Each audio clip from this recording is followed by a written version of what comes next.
Selamat datang pada kuliah online COVID 2019. Pada kesempatan kali ini, saya akan membahas tentang Capability Level Assessment untuk proses APO 01, Line, Plan, and Organize. Saya, Kridanto Surendro. Jika ada pertanyaan, silakan hubungi saya melalui email surendro@gmail.com. Untuk memahami materi ini dengan baik, silakan buka buku COVID 2019 tentang Governance and Management Objective. Dan pada video kali ini saya akan menjelaskan APO 01 yang berjudul Manage INT Management Framework. Sedangkan proses-proses lainnya silakan disimak pada video-video yang lain. Silahkan dibuka halaman yang menjelaskan tentang proses APO 01. Harap diperhatikan, pada contoh video capability level tentang ADM 01, di sana tertulis Governance Objective karena merupakan domain governance. Sementara APO 01 ada di dalam domain manajemen, sehingga tertulis sebagai Management Objective. Proses APO 01 akan memiliki maksud dan tujuan tertentu, dan dia terdiri dari beberapa manajemen praktis tertentu. Ada beberapa manajemen praktis, tetapi saya tidak akan jelaskan satu persatu karena jumlahnya banyak. Di sini manajemen praktis APO 01.01, APO 01.02, dan seterusnya. Kemudian, masing-masing manajemen praktis ini juga memiliki aktivitas. APO 0101 akan memiliki aktivitas sebanyak 4 buah aktivitas, di mana aktivitas pertama, kedua, dan ketiga memiliki capability level 2, sementara aktivitas 4 memiliki capability level 3, dan seterusnya. Rekapitulasi proses APO 01, diketahui bahwa proses ini terdiri dari 11 buah praktek atau management practices. Terdiri dari APO 0101, APO 0102, APO 0103, 4, 5, 6, 7, 8, 9, 10, dan 11 praktek yang harus dilaksanakan.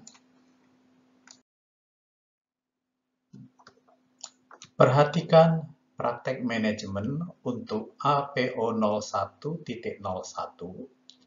Dia terdiri dari 4 buah aktivitas, di mana aktivitas pertama, aktivitas kedua, aktivitas ketiga memiliki capability level 2, sedangkan aktivitas 4 memiliki capability level 3.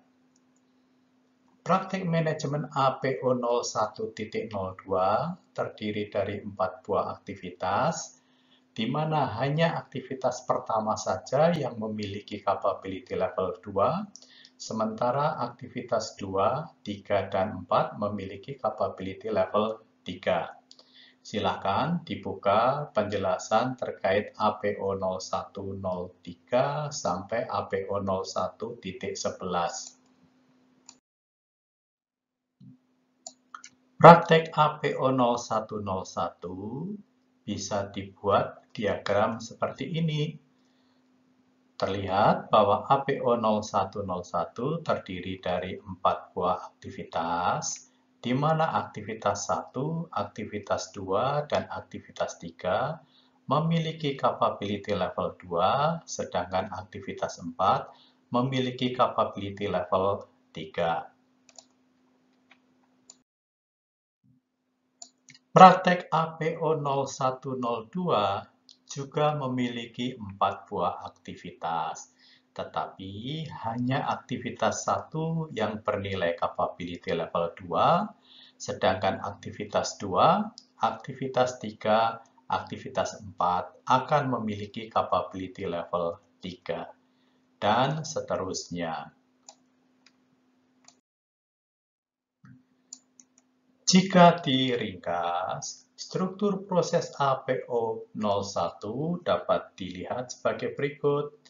Ini adalah proses APO01, dia terdiri dari 11 praktek, APO0101, APO0102, 03, 04, dan seterusnya sampai APO01.11.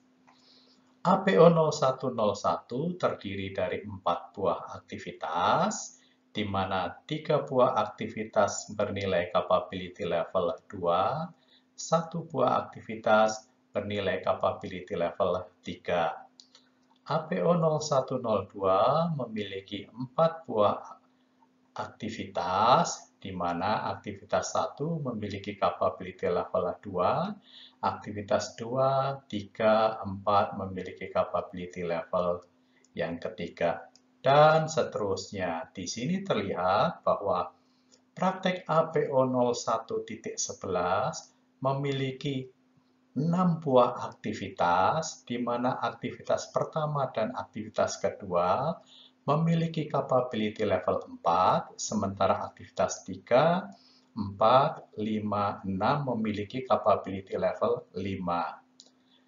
Jadi, bisa dikatakan bahwa proses APO01 akan memiliki capability level tertinggi, capability level 5.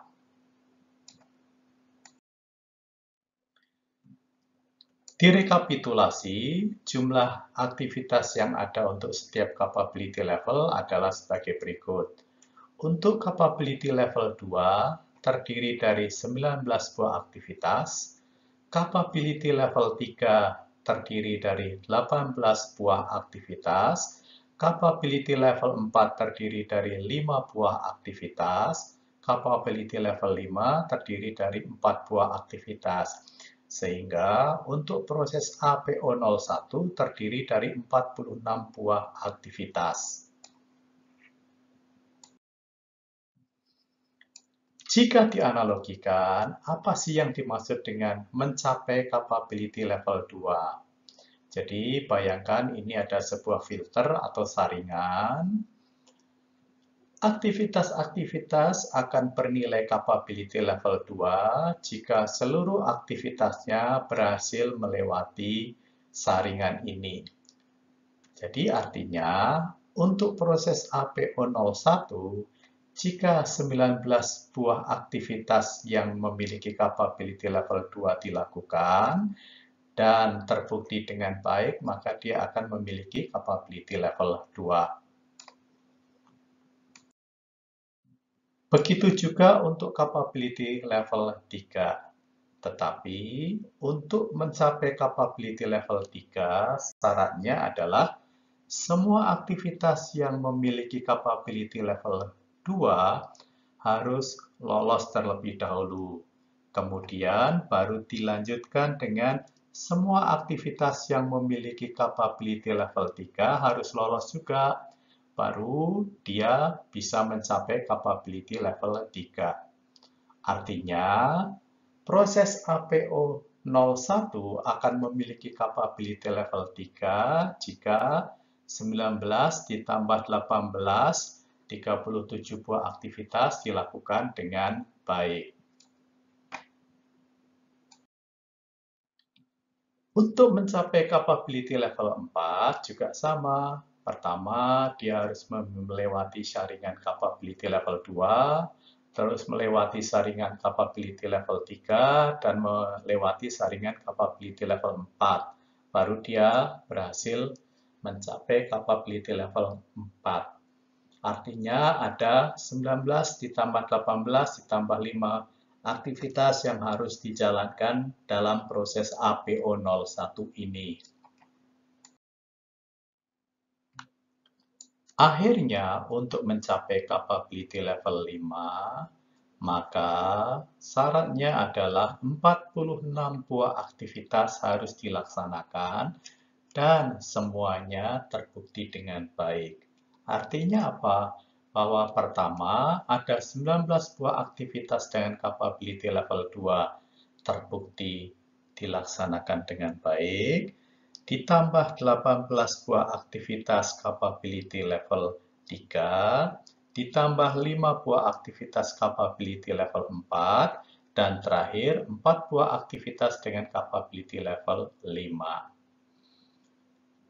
Dari gambar ini terlihat bahwa untuk mencapai capability level 5 bagi proses APO01, maka syaratnya 46 buah aktivitas harus dilakukan dan semuanya lolos dari persyaratan yang telah ditentukan. Nah, setelah kita berhasil mengidentifikasi level-level tadi, kemudian kita melakukan survei. Langkah-langkah survei yang harus dilakukan pertama kali ya tentunya kita menentukan siapa responden survei untuk proses ini. Kemudian diajukan kuesioner survei secara bertahap. Karena proses APO01 memiliki capability level sampai 5, berarti yang pertama kali harus diajukan kuesioner survei untuk level 2 terlebih dahulu. Seandainya lolos capability level 2, kemudian diajukan kuesioner survei untuk capability level 3, dan seterusnya sampai kuesioner survei untuk capability level 5. Apa yang harus dilakukan seandainya dia tidak memenuhi capability level 3? Jika tidak memenuhi capability level 3, ya berarti surveinya dihentikan. Artinya apa? Dia baru mencapai capability level yang kedua. Setelah survei dilakukan, langkah berikutnya adalah melakukan pengolahan dan analisis hasil survei agar kita tahu kondisi dan situasi yang terjadi di perusahaan. Dan yang keempat, barulah membuat laporan kepada pihak yang memberi tugas kepada kita.